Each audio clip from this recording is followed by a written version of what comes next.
Gak kerasa banget puasa udah akhir aja. Ini kayaknya aku telat ke sini ya. Jadi kali ini aku ada di kawasan Pasar Pon Trenggalek. Dan ini kondisi Ramadan di sekitar kawasan pasar. Jadi Pasar Pon ini adalah salah satu pasar yang memang dibangun setelah kebakaran hebat di kawasan pasar lamanya. Jadi terpisah antara pasar ini dan juga pasar basah bersebelahan gitu. Dan biasanya setiap Ramadan ada kayak bazar dan beberapa snack gitu.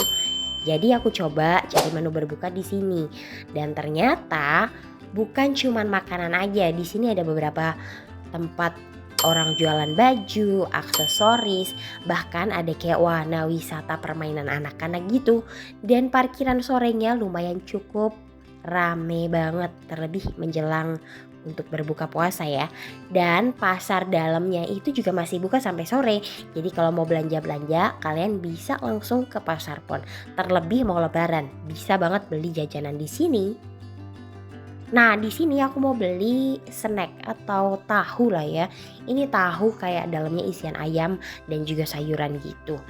Biasanya emang ada beberapa jajanan yang ada di sini, cuman karena ini tuh kayak ada festival-festival acara gitu, karena memang ada panggungnya, jadi nggak banyak penjual makanan di sekitar kawasan Pasar Pon.